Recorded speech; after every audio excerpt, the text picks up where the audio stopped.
I'm here today with Saikat Chakrabarti, who is running against Nancy Pelosi to take away her seat from one of the most, frankly, disfavored politicians in the entire country. I know you because we went to college together. Although we did not know each other in college, we met afterward as you were participating in some lefty Yeah. events. We were just chatting about how last time we saw each other, you had come to the first and maybe only current affairs live show that we put in DC back, and I want to say the beginning of 2019. Okay, so there are a lot of Yeah, things I think it was right that then. are piquing my interest that I really like about you. The idea of someone going up against Nancy Pelosi is obviously very appealing, but I want the audience to get a chance to know something about who you are and what you stand for. So, who are you and why have you decided to run? Yeah, well, appreciate that, Bree. I worked on Bernie's campaign in 2016, but before that, I really worked in tech. I came out of San Francisco in 2009. I worked in tech for a bit, and part of what got me into progressive politics was working in tech and sort of seeing how we have the society that's set up right now that's really just a lottery, right? Like, I worked hard in tech. I'm proud of the stuff I built, but I didn't work harder than a public school teacher or a nurse or any of a bunch of people who do amazing, incredible work. And in tech, you either win the lottery and you make a bunch of money, but for most people, society's set up where you just have to struggle and struggle and struggle, and you can barely afford to make rent, right? And so I quit tech because I realized it wasn't solving any of the problems that I thought it was going to solve. I was naive when I joined, the tech world. And I really wanted to work on solving things like poverty, income inequality, and climate change. I remember writing a list after I quit. And this is around the time Bernie first started campaigning. It was in 2015. He started filling, stadiums with rallies. I was completely apolitical, but I saw him talking about poverty, inequality, and climate change, and he was getting tons of people. He was talking in a way that was really different, right? It was exciting, and he was saying these things that seemed like obvious truths that other people running for president would always avoid. So I joined his campaign pretty much as fast as I could. I was volunteering at first, ended up working on staff as sort of director of organizing technology, which basically meant I was going around with the organizing team, organizing this nationwide movement of volunteers that he had in that campaign. And after that campaign, there was a group of us who thought, hey, can we recreate that incredible momentum that Bernie just got, but for Congress?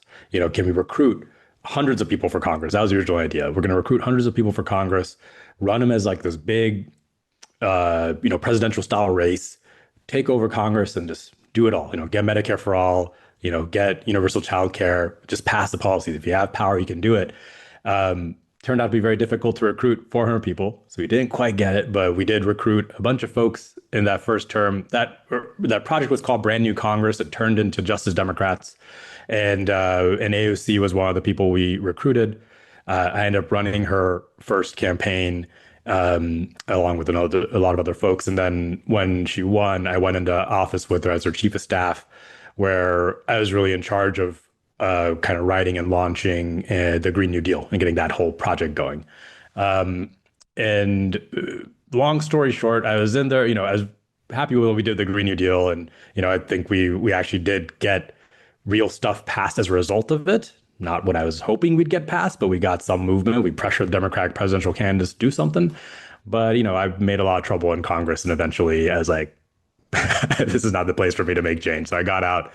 I've been working at a think tank for the last 5 years, a think tank that we helped start. I helped start at the same time that we did Justice Democrats, that's focused on economic policy, industrial policy, climate change policy. It's called New Consensus. We've been working on a project called the Mission for America, and that's what I've been focused on. And but then, Democrats kind of fumbled the ball again in 2024. And I just saw the reaction of the party. I don't know. It's totally wild. I mean, I saw how they were reacting to Trump the first time in 2018.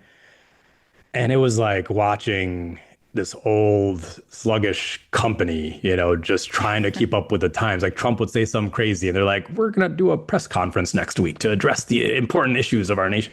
And it's clear to me that's what they still are, it's not just a messaging issue. It's also this issue of they're not actually trying to figure out why are we losing working people, right? Why are we losing the general base that is supposed to vote for Democrats? And they don't understand that fundamentally people's lives are getting harder. And people keep voting for anybody who feels like change. Like people are open to what it looks like, but they just know status quo is not cutting it. And anyone who's coming in saying we got to change the systems is winning. Yeah. And Democrats, I don't think, are catching on to that message, right? And so I'm running right now to challenge Pelosi, but I'm also trying to recruit people all over the country. Let's start with the chief of staff being chief of staff for AOC. Because I think one question that a lot of folks had is how and why do you still have confidence in the ability to work within the party? You said a second ago that you left because you felt like it wasn't a place to make change. And now, of course, you're running for Congress yourself. So help us understand what the experience was like working as AOC's chief of staff and the kind of obstacles that you felt ultimately sort of pushed you out of that position.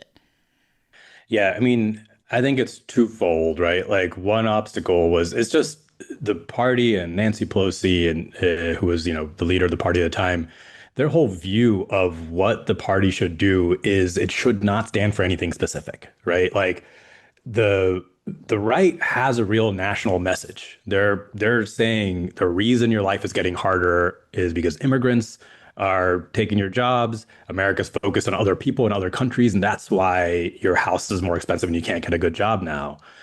The strategy for the Democratic Party is let's not have any big messages like that. Everybody run on, filling the potholes, whatever your local issues are. And it sort of sounds good in theory, but it loses when it's going up against this big national message, right? And so that's one thing we were trying to get them to do. Just adopt popular stuff, but also campaign in a way that's different, right? Like adopt new media, don't sideline stars in your party. You're able to use things like social media. I don't know if we'll be able to do it in 2026, but I'm imagining going in 2028, which is when it's really going to matter.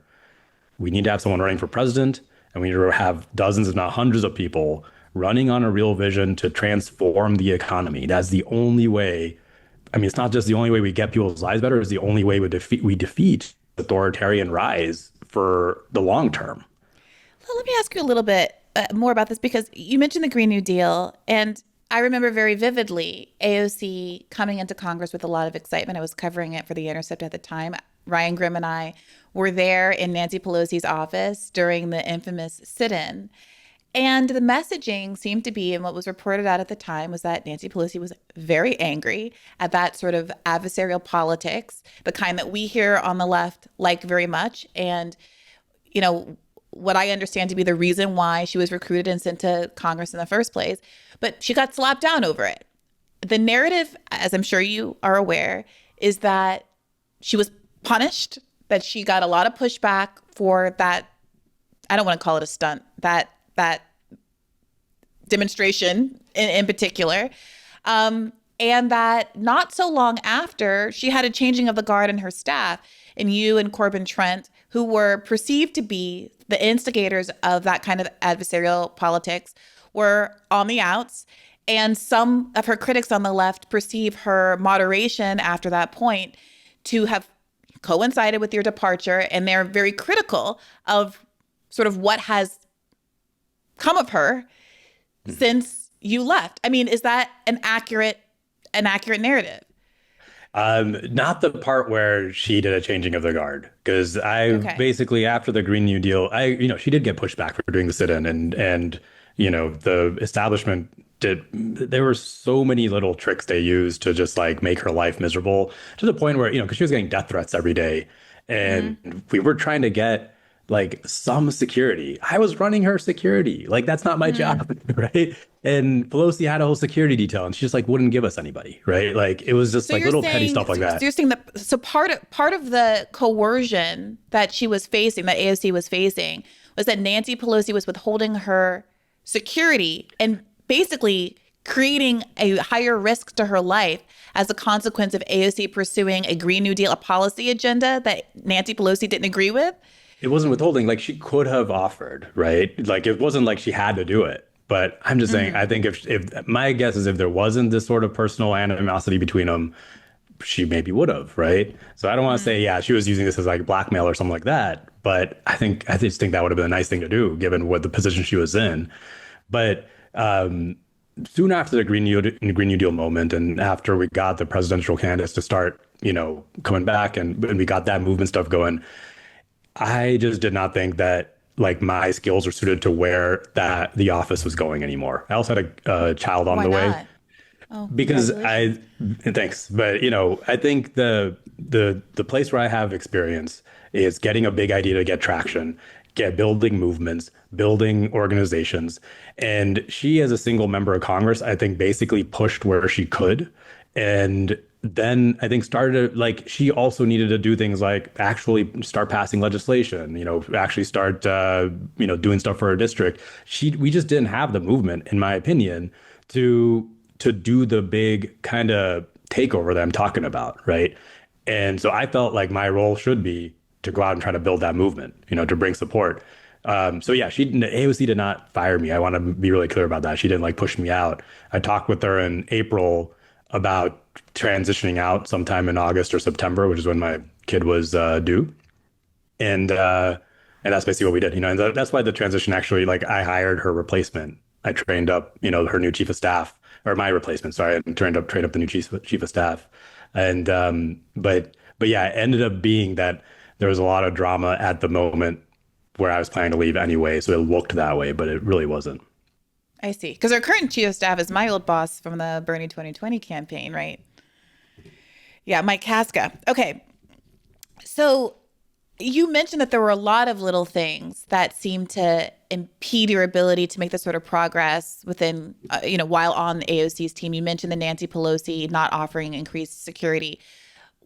I want us to have as full a picture of what the obstacles are for a progressive Congress member as possible. So can you put any more meat on those bones? Like, can you think of any other examples of what you were up against?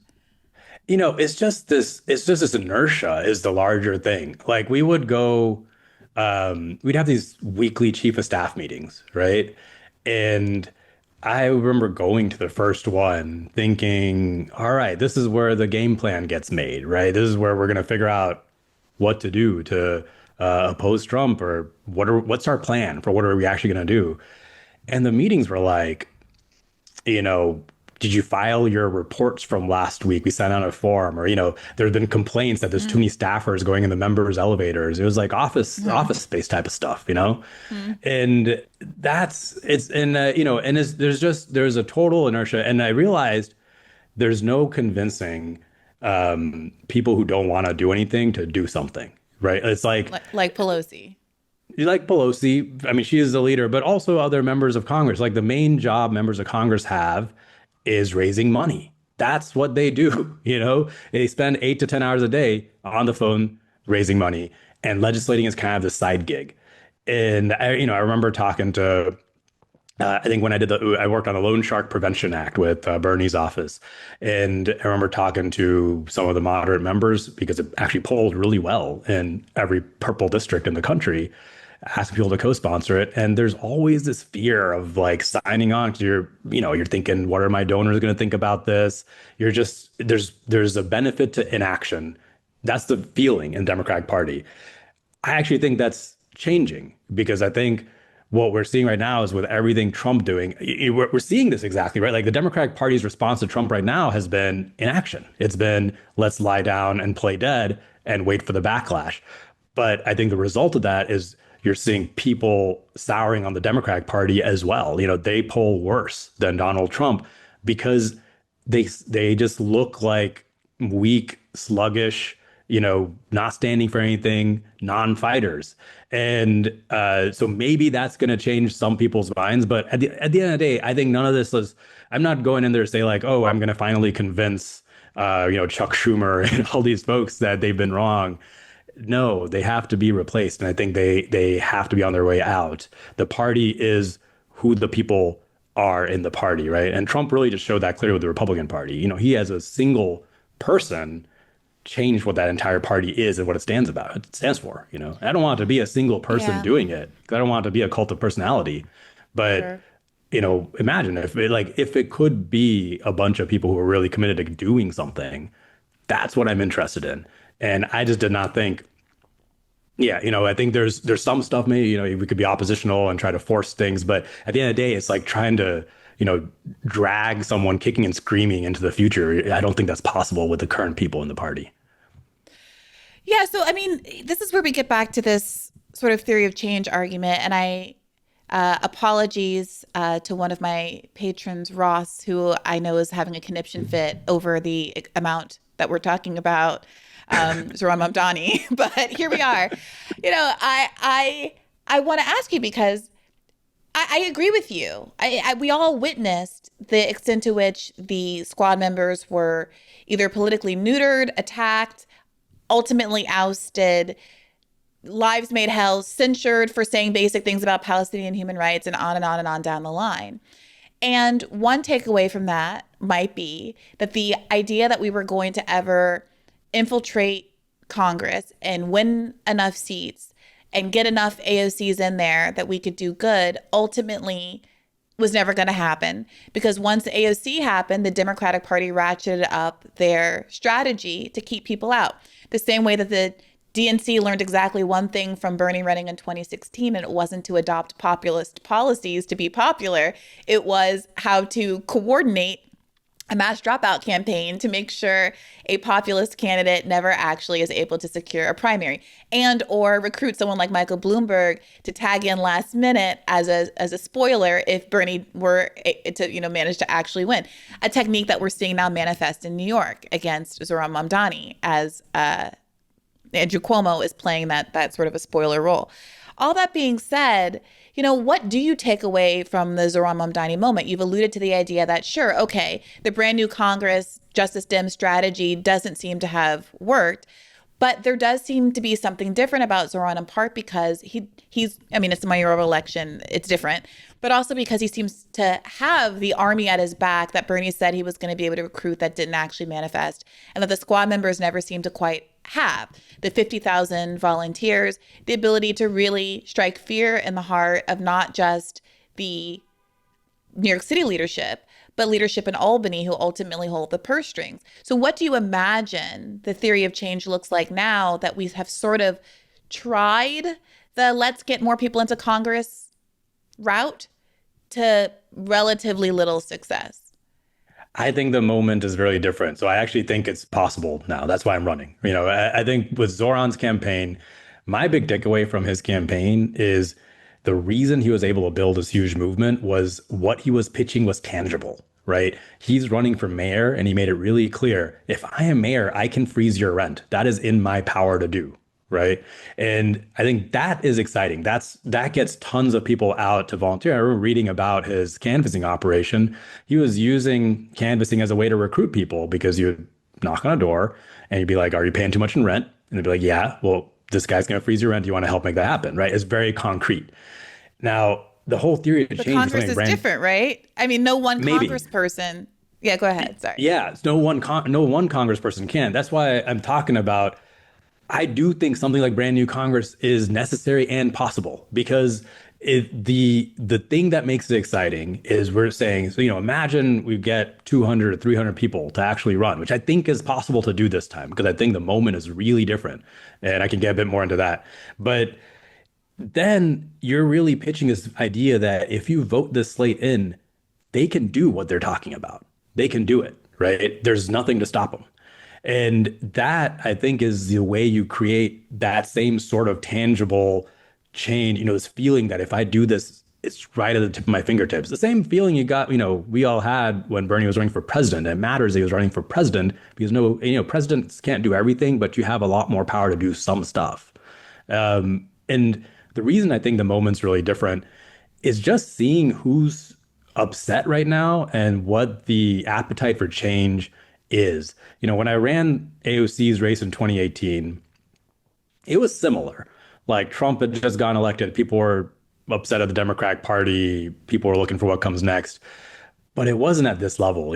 I think the fact that Trump won again is bringing, like, the kinds of folks that are showing up to my voter calls, the kinds of folks that are showing up to volunteer. It's not just like hardcore leftists, right? It's like mainstream liberal people. Everybody is it has come to a conclusion that this party cannot keep going on like this. I get so Well, are many they people mad on at my calls. Pelosi?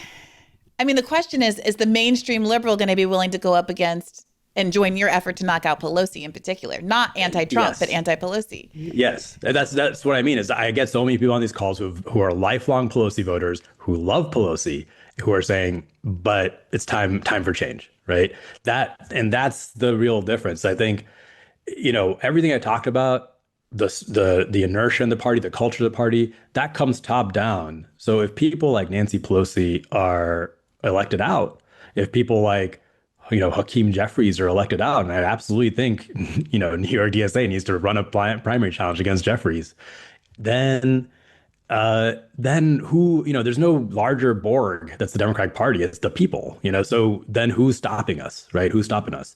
And Well, let's talk about the who's stopping us of it all, because I was reflecting on Shahid Buttar, who also ran against Pelosi, I think twice, who came on the yeah, show a bunch of times. And it seemed that her strategy against him was to ignore him, followed by this sort of trumped up sort of, it wasn't really a Me Too thing. It was an accusation that he was sort of impolite to staff, but that got yeah, sort of framed as a Me Too issue, if I recall correctly. I don't mean to misspeak or misrepresent anybody. I'm sorry. It was some years ago now. But that was enough to kind of suppress investment from the left and the left media machine that can sort of get the fire under someone like a Zoran grassroots candidate. And so that he was dead in the water. And Pelosi obviously is perhaps the most powerful member of Congress. And I'm sure the kind of local Democratic Party machine is also not especially interested in getting behind outsider candidates, whether it's unions or other kind of local orgs. So I do wonder strategically how you plan to sort of try to capture the energy that Zoran was able to muster, in part because Cuomo was such a hated guy, yeah, and seen as an active ally of Donald Trump, recruiting money from the same people, all those kinds of things, in a way that maybe yeah. Nancy Pelosi isn't. Yeah, I mean, certainly in San Francisco, Nancy Pelosi is not hated the way Andrew Cuomo is hated in New York, right? And that's really different. But I think a few things have changed since Shahid ran. One is kind of the moment I was saying. Like, I actually think if I was running against Nancy Pelosi even 2 years ago, it would be a much harder hill to climb. Whereas right now, because there's so much media about, what's next for Democratic Party, is there generational change? You have to kind of play into that, right? You gotta hit the moment with what you're doing, and that was part of what made the Green New Deal go big, right? Like we did it in this moment when there was these wildfires happening all around California. There was a bunch of news about climate change, and the presidential primaries were happening, and everyone wanted to cover the fight. Everyone wanted to cover the fight between AOC and Pelosi. So we kind of gave them that fight, but on these terms. Right now, I think the other thing that's changed, I know it's like sounds kind of cliche or contrite to say, but social media is really different now. When AOC ran in 2018, and by the way, on the endorsements front, people forget this, but the first time AOC ran, nobody endorsed her, no unions, nobody, no one would even talk to us, right? Mm, Because Joe Crowley was the party boss in New York. And yeah. so, yeah, I'm not expecting anybody to endorse me against Nancy Pelosi. So the whole strategy is how do you get in front of voters? Like, if you think that there's this moment where people hear that someone credible is running and they like the message, and then they'll switch their vote. That's the whole theory, right? So then how do you get that in front of voters directly, not through endorsements, but directly? And I think the number of tools available to do that now have really expanded through social media and through direct canvassing. I just went out canvassing last week. We've started our big door knocking program, and people open the doors in San Francisco. I think because they're not used to being canvassed here, and through every means at your disposal is not going to be easy. But social media makes a bigger difference now than it used to in 2018. Do you? I mean, I've seen you making, you know, everybody's making their videos. I'm sure you're making the videos before. I don't want everyone to feel like they can't make a video or else they're going to be accused of sort of, aping Zoran. But like, what makes Zoran have the juice, or like what makes his videos have legs the way that nobody else has seemed to do, is kind of like a weird black box question. And I do think it has, the talent behind them, the production behind them, you know, his interpersonal charm, those things sort of matter. But I also do think there's this unique thing that happened in New York with the New York influencer community, where suddenly on my feed, he was everywhere because I follow all those same influencers who all happen to live in New York. And so when he goes and talks to the subway takes guy, when he's randomly, answering a question about his favorite Sex and the City character with a trans influencer in Central Park, like all these things are popping up on my feed because he's organically able to get in with the folks that I follow already. Yeah. And I don't know that that's replicable in all cities in America, or any city in America, frankly, that isn't a hub like New York. Yeah, it's one of the fun things about running in New York, right, is local news is national news. So, with the AOC race, I still remember we got our big bump when Joe Crowley didn't show up to a debate, right? Yeah. And the New York Times wrote about it, which of course is like them reporting on their local stuff, but that blows it up. That makes it national. Yeah. Yeah, no, I agree with you. I think there's a big benefit, and everyone's got their theory on why Zoran Social blows up. And one of the things that's frustrating, I mean, I think he did an amazing job, and I love how he explains stuff. But one of the things that always frustrates me is after the campaign, whatever campaign won last, everyone's like, that's the one thing you got to do. Clearly, this is the answer. And it's never like, it changes with every campaign. I think my theory for how to replicate that isn't, going to be the local influencer community in San Francisco. It's just them running against Nancy Pelosi. It's such a symbol of change in the party as a whole. Yeah, I'm with you. But here's my question to you. I have been on record as wishing everybody were more of a cereal all the time. I've got a fight kink. It is who I am. I think Zoran was very much that against Cuomo, and Cuomo was an easy target because he's uniquely evil and reviled. I would argue that in terms of popularity polls, at least at a certain point in history, I haven't checked recently, Nancy Pelosi was one of the most disfavored. Her unfavorables were higher than any other politician in America, basically. Yeah. In the 2020 cycle, I think it was, where every other Republican, no matter where they were in the country, were trying to squeeze Nancy Pelosi's name into their political ads because they knew it was so triggering for their base, right? And it was in this environment, by the way, that I was advocating for Force the Vote, the movement to not knee-jerk, vote for Nancy Pelosi for speaker without getting some concessions in exchange. Mm-hmm. Now, I know that you are no longer on the AOC team by that juncture. I think it would be remiss of me not to ask you how you feel about that sort of strategically, because I would argue that the power that a small number of squad members have when we don't have 400 squad members in Congress is to hold up votes for someone like Nancy Pelosi until they get concessions, the same way that, of course, Republicans demonstrated was possible just 2 years later. Yeah, I'm I kind of think about, because basically Matt Gaetz did that, right? Matt Gaetz did force the vote for you on the other side. And one of the things I talk about is we should imagine if we did the thing Matt Gaetz did, which is basically force the vote, but for really popular stuff. I think the one part where I would have strategically, I think the thing to pick on the concessions to get would be stuff like anti-corruption stuff or banning things that have really broad support. Like, I like Medicare for all, but I'm actually not sure we could actually pass it. But it would be amazing if we could raise the minimum wage, right? Yeah, I think that's like a small. Nancy Pelosi. Nancy Pelosi can't do any of those things. I think David Sirot's contribution was to point to several things like rule changes and committee appointments that are directly within Pelosi's purview, which I think are also really important asks.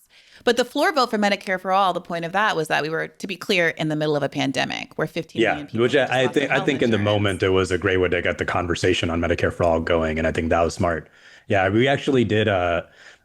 We couldn't get an actual a vote on anything, but one of the things we were really fighting on when I first went in with AOC was withholding our vote for the rules package unless we got rid of PAYGO, which is it's this esoteric thing, right? But it's one of the things holding back progressive policies, and it's a structural thing.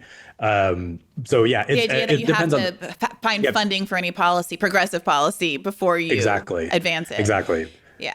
But yeah, I'm all for a strategy. If we can get a cohort in 2026 of people who are willing to do this. And here's the thing I also learned in Congress It's really hard to organize members of Congress as a staffer. So that's one of the reasons I want to go in there as a member of Congress, because then I can organize my colleagues.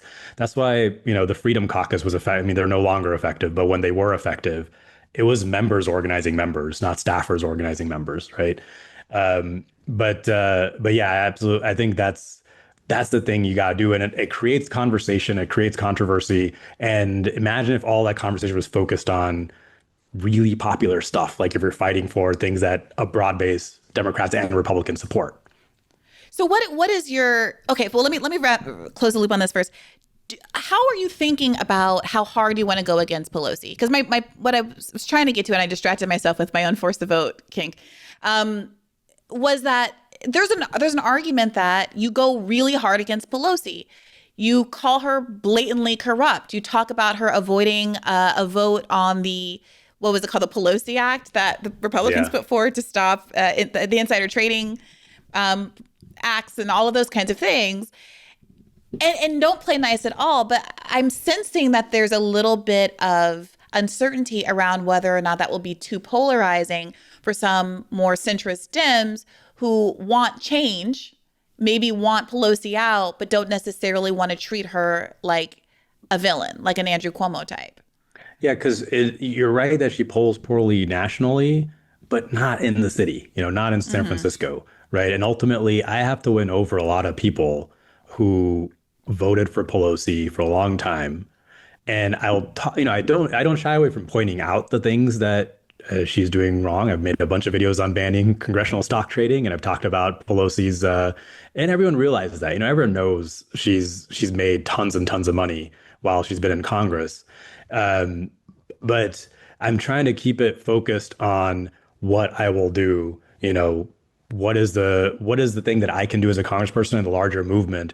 Why, what are we actually running on? Which, I'd argue that Zoran's he had it easy going against Cuomo, and he made some, he had his mic drop moment in the debate or whatever. But a lot of his videos that actually went really viral and were him talking about how he's going to make lives for everyday New Yorkers better. Like the halal cart video, right? Sure. And So what's your plan on that front? How so are you I'm planning trying to make San Franciscans' lives better? at the end of the day, it is affordability, right? Like it's what do people spend their money on? It's housing, healthcare, childcare, and utilities. And this is the stuff I'm going to hit on over and over again. We've got to build tons of affordable housing in this city. Medicare for all is the solution for healthcare, right? We're not going to be able to reform our way out of the ACA. And this is somewhere where, Pelosi doesn't support Medicare for all. I do. And I'm trying to bring these issues back down to city. Like the city right now has a big budget deficit, and they're having to cut all these services for like immigrant defense in the middle of like ICE raids going on, right? And one of the biggest reasons they have a budget deficit is just healthcare costs have skyrocketed for city employees, And so if we have Medicare for all, that wipes out the budget deficit. That keeps our services in line, right, or intact. Talk about universal healthcare. Yeah, go ahead. San Francisco has a huge tax base, obviously. Do you support raising taxes? I mean, again, you're running for Congress, not for mayor, but Yeah. AOC obviously famously taxed the rich on the back of that Oscar dress. How are Yeah. you feeling about that? And how does that play in San Francisco? I mean, it plays very well. I mean, like all the inequality we have in the country is worse in San Francisco. I always talk about San Francisco being this canary in the coal mine of the problems the rest of the country are going to be facing sooner or later. And inequality is terrible here. We absolutely should tax the rich. I call for a wealth tax. I think we should do a tax on wealth above $50 million. I mean, that seems very reasonable to me. At the end of the day, it's both things. Like we both have to invest in rebuilding our economy and creating an actual clean economy that's creating tons and tons of prosperity and new jobs. But we can't have all that wealth just going to the small sliver at the top. We actually have to tax it and be able to support a social safety net, be able to do infrastructure upgrades. I think this fundamental question that most people can't wrap their heads around is how is it possible that we're such a rich country, such a rich city, but we're like cutting bus lines? Why? That makes no sense, right? And you go to other countries that are supposedly poorer than us, and they've got high-speed rail. How's that possible? They've got universal health care. That's crazy. Well, what is your theory of the case for why that's possible? Because, you're from Bernie land. You understand the arguments about corruption and the corruption that comes from your donor base and the value of political independence and the intractability of Congress and a lot of the things that you've touched on so far. But as I'm sure you're aware, there are some people who've pushed back against you and have expressed some skepticism about what side are you on, Bernie style, in part because you yourself made money in tech. Maybe that's a relatively superficial claim or accusation. It's not an accusation, it's just a true thing, but a characteristic.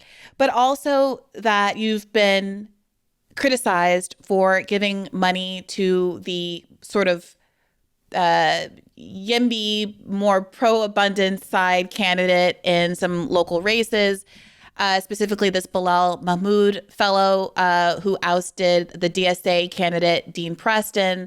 And my understanding of it, I'm not a local, but my understanding of it is that the DSA candidate was basically painted as being against building more housing, when in fact, that's not what his record reflected, but he was a critic of the abundance style, allow permitting for sort of any development, including these very affluent developments, where there's no evidence that the benefits of them are going to trickle down and actually resolve the affordability crisis that's at hand. So how do you respond to folks who are skeptical of you, especially since housing is such a significant concern, when you have donated, what was it, $10,500 to Bilal Mahmoud, and also was it this Michael Lai, who also was running against a progressive candidate? Yeah, well, he was in an open seat, but yeah. Okay. There's 2 points you brought up there, right? Like, I come from tech, and I talked about that a little bit at the start, but it really is a big part of why I've been doing progressive politics for the last 10 years, right? It's just that, I do think that the system we have where you can just go to tech and make money, or you're never going to be able to afford a home, right? Or secure retirement is actually how our country is going to die. Like, I think that is just a country headed for doom if we can't fix that fundamental problem. Now, in San Francisco, I thought Bilal and Dean Preston, who was the other guy running in that race, I viewed them both as progressives. Like, I look at the policies, not the affiliations. In San Francisco, even building affordable housing is really difficult. It takes a lot of money. It takes a lot of time. And I've been a part of a bunch of affordable housing projects here. And I just felt like Bilal had a focus on trying to figure that out and actually fix it while still being committed to affordability and anti-displacement and things like rent control. Right. And I think that's something we need to do. I'm like, if you want someone who's always going to back the DSA affiliate candidate or the YIMBY person, that's not going to be me. I actually want to solve these problems. And that's what I felt Bilal was. But if he fails, then I'm going to vote against him. Maybe it's more useful, since I and probably most of the audience aren't especially familiar with these particular races and the men in question. Yeah. But we are more familiar with the broader abundance debate. And I listened to you and Zephyr teach out on Ezra Klein's show. I found that episode to be a little frustrating, in part because, for whatever reason, I didn't feel like the kind of abundance critique was well represented. I don't mean that as a criticism of Zephyr, but I think for me, and I had a panel on subsequently that I think did a really great job. If people haven't listened to that, I think that they should. The concern is that the abundance movement and the proponents of it have been fairly open about the fact that there is a sort of void that's opened up in the Democratic Party in the wake of Kamala Harris's loss, where there is space to plot the trajectory, the messaging, the way forward for the Democratic Party going forward. And that there is an appetite for populist progressive policies, as evidenced by the huge crowds that have turned out for Bernie and AOC at their anti-oligarchy rallies, and the election of Zohran Mamdani, for instance. Yeah. And that the Democratic Party absolutely does not want that to happen. And that abundance, while it is sometimes framed very narrowly by Ezra Klein and Derek Thompson as, isn't it good to build things? Why would you not want to build things? We just want to get rid of the regulations that make it hard for us to build things. When you actually read the book and you look at the emphasis in both what they've written and what they say, it's about kind of creating messaging dominance that crowds out a critical lens on the structural factors that are about corruption and oligarchy, and instead acting as though these technocratic fixes to bureaucracy, aka deregulation, are what's actually going to be the path forward. So basically trying to supplant a burgeoning progressive momentum with sort of 80s era Reagan trickle down economics and deregulation. So could you respond to that criticism and people who might have concerns that you are sort of a pro-abundance candidate, or have at least promoted or given money to pro-abundance style candidates in San Francisco? Yeah, because my view, I mean, this is what I tried to get across in the interview with Ezra, was it's both. Like, I actually do think we have to speed stuff up, but also we have to take on the big corporations and the special interests that are holding back progress, right? It's both of those things. And I'd say, like, my whole career, if you look at what the Green New Deal was about, the Green New Deal was entirely about how to build the clean energy economy. And it was put in a place where, honestly, there were some groups on the environmental left who were initially very upset that we put out the Green New Deal. You know, Why? because the environmental left was really focused on stopping new fossil fuel infrastructure. They thought by us putting out this new messaging around building a clean energy economy and not focusing it on stopping fossil fuel infrastructure, we were undercutting their messaging. And my view on it is people who hold political power determine what the ultimate implementation of all this is, right? And so my view on the abundance stuff is, you know, if there's some stuff that can speed up development, fine. But, you know, I said this in the Ezra interview, you're being a fool if you think that this is all it's going to take. That if we suddenly clear all the red tape, we'd have abundance. That's not how it's going to work, right? And there's plenty of examples from our history when we did a big building project, you know, through our mobilization for World War II, through the New Deal, you know, China during its entire building project starting in like the 70s and 80s, there was tons of red tape there, you know, often very counterproductive red tape. But the bigger thing was this will to actually get stuff done and this will to do it in a way that would create broad-based prosperity. And that's how we actually finish projects, even though there was red tape, right? And so that's the larger message I'm trying to get across. And so so I kind of think these are both things that are blockers. And I agree with you that in America, depends on where you're talking about, but in America, often the larger blocker is corporate control over our politics, right? And corporate control over a lot of these industries. And, you know, the broadband example was a great example. We had the same thing. We were running Justice Democrats out of Tennessee. And in Tennessee, I think they got municipal broadband in Memphis, I want to say. And Comcast, you know, immediately organized to stop any more expansion of broadband all across the state. But yeah, you know, I guess I'm trying to create this new politics. That's sort of what the Green New Deal was also trying to do. And I understand that's going to get some pushback sometimes. Yeah, I mean, one of the examples that stood out from the book is the sort of painting as a zero-sum game the idea that you can have affordable housing or you can have housing that isn't filled with toxic air. So like they're like, well, Yeah. there are these regulations that say if you build housing near a highway that it has to have X, Y, and Z air filters in it. And the implication, although they are frequently not brave enough just to come out and say it, is that it's better that kids get sick and have asthma and lead in their brains and commit crimes consequently, and all of the downstream effects of that sort of poisoning, as long as Yeah. they get housing, as though it's not possible to build the housing, and that it's the filter requirement that's really precluding new housing development in a place like San Francisco. Or, for example, these kind of asides that are pot shots at things like, I don't know, OSHA and, you know, workers' rights and unions, saying, you know, kind of obliquely that these things slow down the building process without Yeah. coming out, being brave enough to come out and say, actually, I think we should go back to like the 1920s and put the kids in the mines and just do what has to be done. Those little fingers can pull out all the staples and the boards. And yes, that's how we build the houses more quickly, you know? So Yeah.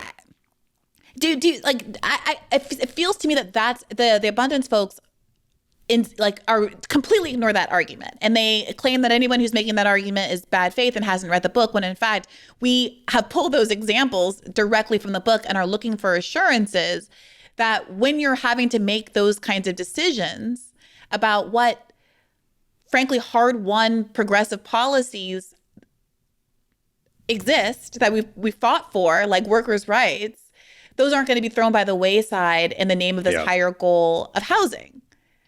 And that in fact, it's not a zero-sum game, and that the thing that's really precluding housing, affordable housing, are things like, frankly, the enormous wealth in San Francisco. I mean, the conversation about New York and San Francisco largely avoids the reality that people want to live there. And that's what's driving up costs, including very, very rich people who want to live there, who are driving up costs. Yeah. And that, you know, things like rent freezes do have a positive effect in addition to building. Yeah, go ahead.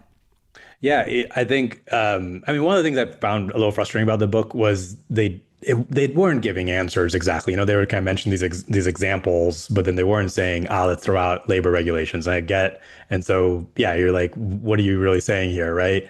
And what I tried to make clear in the Ezra interview I did was, if you actually look at countries where they build quickly and cheaply, like in Europe, labor is a part of it. You know, the reason it goes faster is that labor, you know, a lot of European countries, they include labor as part of their industrial planning process. Labor is responsible for the workforce development and part of the process of actually making it done.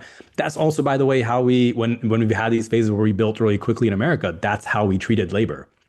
And so I think you know, they're pointing out things, but I think they've got some of the solutions wrong, or they don't really have any solutions. And what I'm hoping to present is, what's the answer to that, right? The answer is labor has to be a part of it, and labor is actually the best at being a part of it. I mean, I still remember, you know, when I was working on AOC's race, I was living in Brooklyn, and I was living near Barclay Center, where they were building all these new high rises, and there was two buildings that were getting built at the same time. One was a union shop, one was not. And the union building, they were doing their I think it's 2 days of floor method, and they were just like floor going up every 2 days, like clockwork. Building got done in like 2 or 3 months. Other one was not, and that just stalled. I think it never even got finished by the time I left. It was it took like 4 times as long. So I think people don't realize that there's an actual efficiency gain to working with labor unions, right? And that's what Europeans have realized. The other thing that frustrates me, you know, at the end of the day, the argument I'm trying to make here is, you're not going to be able to build enough affordable housing through just clearing red tape and relying on private capital. It just doesn't seem to happen pretty much anywhere, you know? Even every country that has cities with affordable housing in high dense areas have a large social housing program. They have public financing. Even Tokyo, which is an example that YIMBY folks like to use a lot, where, you know, it is largely private capital driven. There's really strong rent control. It's not legal. It's not rent control, but landlords can't unilaterally raise the rent. You have to agree with the tenant to raise the rent, right? So we actually have to have real controls on prices going up. It's not going to be solved by just building a bunch of luxury high rises. And I think the abundant movement, there's different folks on different parts of it. And I just want to make sure that I'm going to say my version of what I think needs to happen, which involves, you know, I talk about building the Reconstruction Finance Corporation, which is basically this big public bank / project manager that existed during the New Deal and World War II era. It was like the organization that made sure things actually got built, things got done, bottlenecks got fixed. We need stuff like that. We need this muscular public approach to getting things done. And we need to make sure that it's not like, you know, in San Francisco a few years ago, you know, interest rates went up and all the construction projects is paused. That's not okay, right? Like, we actually have to get stuff built. We have to actually make it happen. And that's been a big focus of mine. Like, that's been my big interest, is how do we really create these new industries? How do we really build new housing? And I just think the abundance folks don't quite have the answer. But honestly, I also don't think that a lot of the progressives in San Francisco have the answer, largely because it is this zero sum game right now where we're just fighting over existing housing stock. One possible negative side effect of, say, giving money to the person running against the DSA candidate is that it might rustle some feathers within DSA. DSA New York obviously was so instrumental to Zohran Mamdani's win. What's your relationship like with San Francisco DSA or any other progressive groups on the ground, which might give you some of the manpower that enabled Zohran to win? Yeah, I think the folks that are coming into the office right now and like volunteering for a campaign, it's largely just they're just hearing about it. So I've got there have been folks from DSA who've come and volunteered, but it's not an official relationship with the organization. And it's really similar to what we had on AOC's race the first time, because DSA did come in and endorse, in the last, I think, month or two, and that was helpful.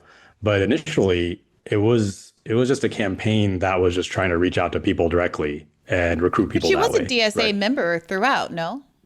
I don't believe so. She signed up for DSA at some point when she was campaigning.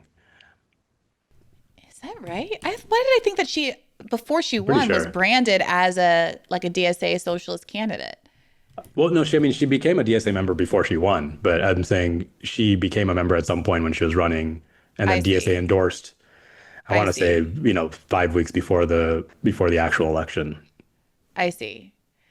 So you look at, AOC as the example and say, I don't need that damn stinking DSA. No, I'd love to have their support, of course. I'm just skeptical of anybody, honestly, like getting involved in it, like any official political organization, because they're all so tied into the local politics of the city, and the local politics of the city is no one wants to go against Nancy Pelosi. That's just was what I saw I'm happen sure the on. DSA, I'm sure the DSA doesn't feel that way.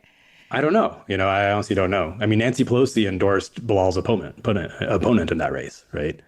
Really? Yeah. Why do you think that is?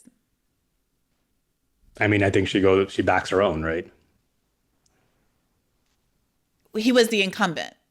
Yeah. Okay. Well, I guess that maybe is answer enough, although obviously not dispositive given what we're seeing in New York. How do you identify? Do you identify as a socialist, as a I you don't referred to yourself early on as having been apolitical before the before Bernie being Sanders 2016 movement. Yeah, I Talk to me about how identify as you're a feeling now. Yeah. oh, I mean, I'm certainly political now, but I identify as a progressive, but I don't think the stuff I'm running on is socialism. So I don't identify as a socialist. Like I don't think Medicare for all, universal. These are basically like social democracies have these programs, but I don't think it's socialism. I don't think it's capitalism. And my overall view is I kind of like to lead with the ideas, right? What I'm actually running on, because I found that when you lead with the labels, it sometimes turns people's ears off. And I need to try to reach, one thing I'm going to have to do differently in this race is I do have to reach a larger percentage of the electorate than Zoran had to reach in New York. It's a much higher turnout race.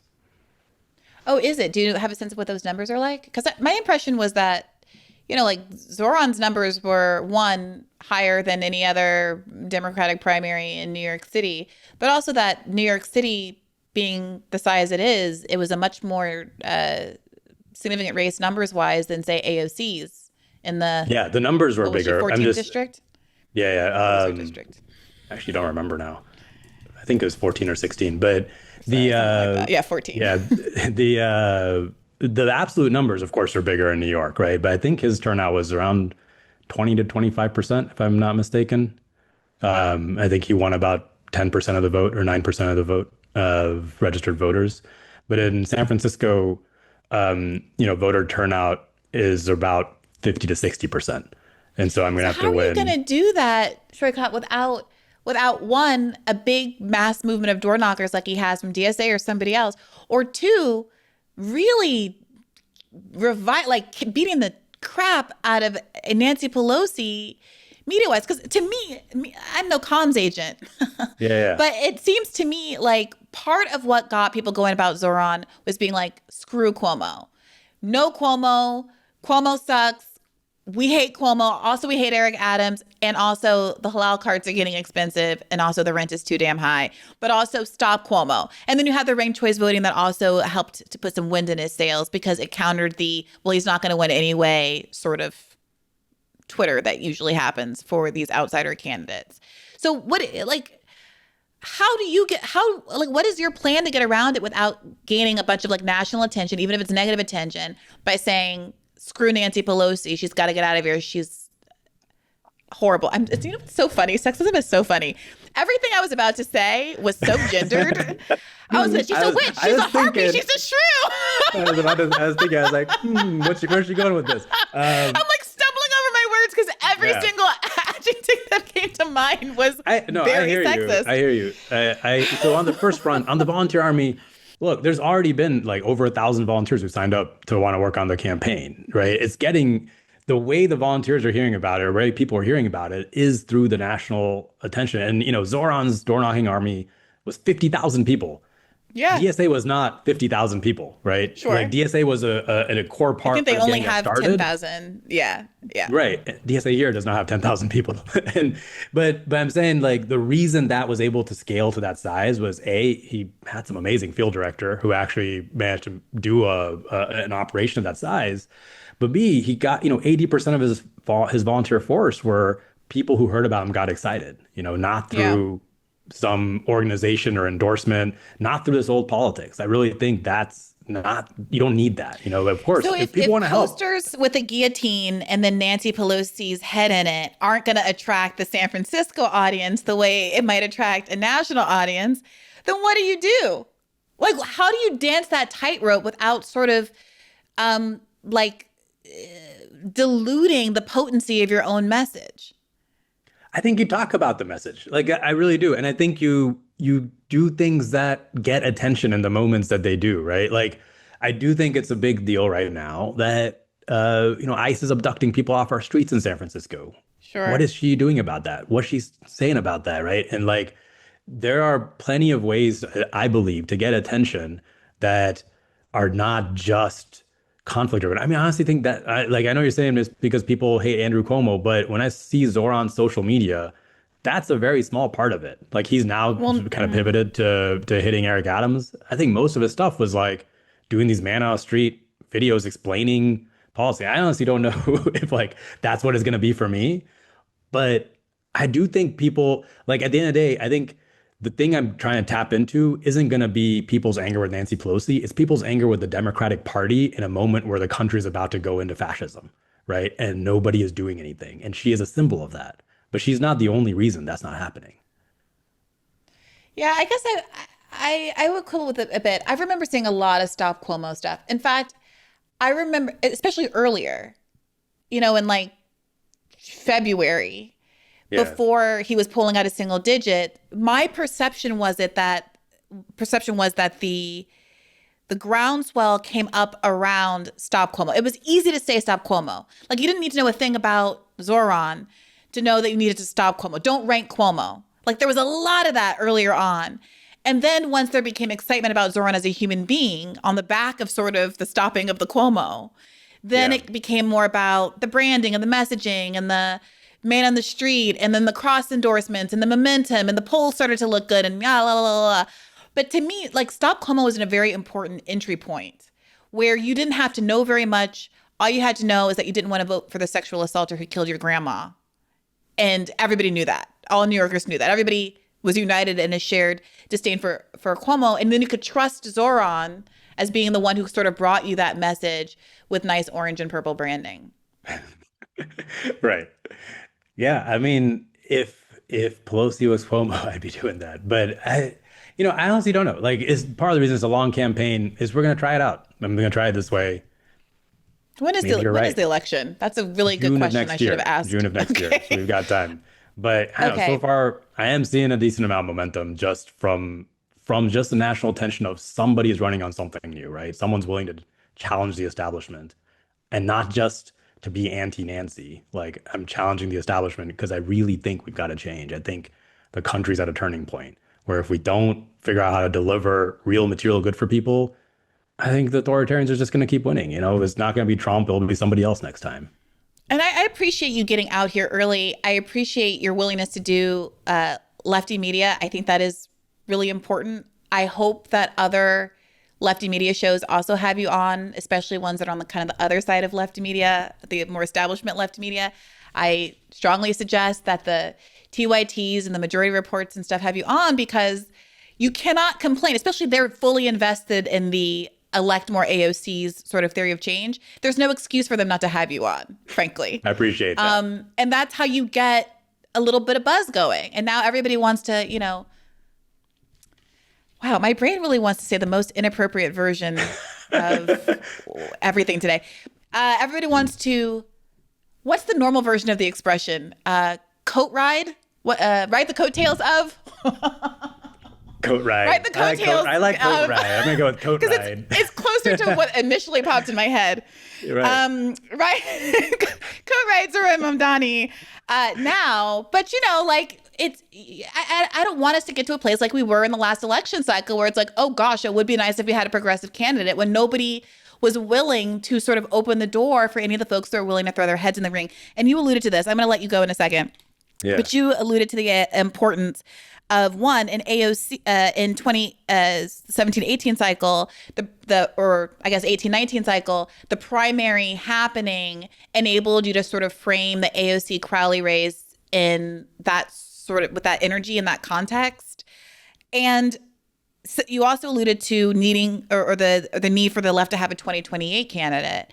And so I have to ask you what you kind of would hope for 2028 and what you think is likely, especially coming from California, where, of course, we all know Gavin Newsom is frequently floated as the great white hope of the Democratic Party. Yeah. I mean, I honestly don't know.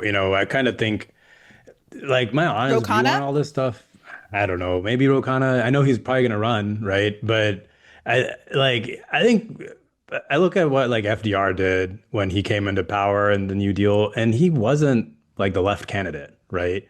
Like, he was not branded as like the progressive running in that race. He was the governor of New York. He won on like the 42nd ballot. No one would have thought, or very few people would have thought, that he'd be somebody who would actually like do something. And I just want someone who wants to do something. And it might be one of the people who's like running right now. It might be someone from completely outside the system who's actually motivated, right? Like the same way Trump kind of came outside the system for the Republican Party. So I don't know. Do you think that's possible? In a Democratic Party? Well, I think it's possible in the Democratic Party, a la these like fever dreams about Oprah that surface every year. But do you think it's possible to have a good candidate, someone with progressive values and an openness to actually go up against the establishment that would be required to quote unquote get things done, meaningful things done? I think anything is possible. I know it's like a cliche thing to say, but yeah, I do. I think there's so many examples around the world of unlikely political figures popping up, starting new parties, coming into power. Zelensky was this, right? Like, Zelensky was like a random comedian in Ukraine who defeated the two-party system there. And I think if there's anything I've learned in my time in politics, I'm always afraid that I'm underestimating the desire and will for change from where it actually is, because things are moving faster than they ever have. And I think this is fundamentally the reason why the Democratic Party establishment is being left in the dust. And I try to keep an open mind for like what the appetite for change, or what the appetite for something completely outside of our current window of political reality could be, because that's maybe more likely, that actually might be where we're at. Because who knows what's going to happen over the course of the next 4 years with Trump in office. So you're saying you think it's going to be an actor? Like, I like a Viggo Mortensen. I love that was your takeaway from my spiel. Yes, there we go. An actor's going to do it. maybe the subway takes guy. We just cut to the chase. Yeah, he's a charismatic guy. Like, he just does his whole campaign on the subway. It'd be great. 100%. He's like, one day I'm going to be to ride the subway all the way across America with your help. All right. Well, look, thank you so much for joining us today. Let the people know where they can find more of you on the internet and volunteer or support your campaign if they're interested in doing so. Yeah, so go to my website. It's saikat.us, which is SAIKAT.us. I really gotta get a different domain name, so I don't just throw it out every time. But sign up to volunteer, and we are building. I mentioned this earlier, but we got to build the largest door knocking operation that we've ever seen in San Francisco. We've got a goal to talk to 100,000 voters, which is an eighth of the population here. It's like a quarter of the electorate. And we're going to need, all the volunteers we can get to do that. So please sign up and volunteer or donate if you have the capability to do so. And I'm on all the socials. I think there's like 9 of them now, so you can just search for Saikat into social media. By the way, since I'm dispensing free comms advice, one other element of the Zoran campaign that I think has been underappreciated is the New York City pride of it all. And San Francisco has been the butt of every right-wing attack for being, allegedly the worst place on earth. It's like, heart of darkness, apparently, to step foot outside of SFO. And I think there might be something to reminding people why San Francisco is great. Make San Francisco great again, LOL. Because as a New Yorker, it is great. As a New Yorker, it is great. We don't need to make it great again. I really felt Zoran's love and commitment for the city as a really important balm for how it's been characterized in national news, and also even from Democrats who like Eric Adams, who frame it as this crime-ridden cesspool that's always horrible in every respect. And it wasn't just like it's good branding; it's branding that reminds you of Zabar's and halal trucks and awnings in Central Park and Coney Island. And I don't know, it was wholesome and good and positive. And we haven't seen a lot of that in politics of late, but not in a cloying, empty way, in a people first sort of, we live here, this is our home, stop treating it like a political ping pong ball sort of a way. I know. So. I mean, whenever I see national media talking about San Francisco, is the same feeling you have of like somebody making fun of your sister or something, right? You're just like want to punch them in the face. And we've got some problems, but it's an amazing place. Like there's a reason why I moved out here right out of college, right? It's just, you come out here, so many people come out here, they think they're going to spend a couple years and they're just like, actually, this place is freaking amazing. I'm going to live the rest of my life here. And that's one of the reasons our housing costs are up. But I completely agree. I actually think, I talk about this all the time in my voter calls. I think what San Francisco stands for at our best, our ideal, which is supposed to be, we're a place where anybody can come from anywhere and we really do accept people. We have this culture of acceptance. That is more American than America, is like the most American city. And I think that's what we have to prove it works here so that we can prove it works for the country. And we've got to do that for the country. So appreciate you saying that. Hands off San Francisco, Shoykat's sister. Put it on a t-shirt now. We'll workshop it. All right. Thank you, Saikat. It's so great talking to you. Thanks to all of you for tuning in. You can get an additional episode of Bad Faith Podcast every Monday by going and subscribing at patreon.com/Bad Faith Podcast. You'll want to tune in this coming Monday. I have an amazing 2-hour conversation with Bad Faith's favorite guest, I think it's fairly safe to say. Present company excluded. Sorry, Saikat. Norm Finkelstein is back. And you won't want to miss it. So again, go over to patreon.com/Bad Faith Podcast to watch that entire 2-hour episode. As always, take care of yourselves and remember to keep the faith. Hey, YouTube. Thanks for watching. Just a reminder that this is a podcast. You can catch an extra premium episode every Monday for $5 a month at patreon.com/Bad Faith Podcast. That's patreon.com/Bad Faith Podcast for $5 a month, an extra episode every week. Additionally, please do consider liking this video, subscribing to this channel. It helps us out. It helps independent media beat the algorithm. We appreciate you. And as always, keep the faith.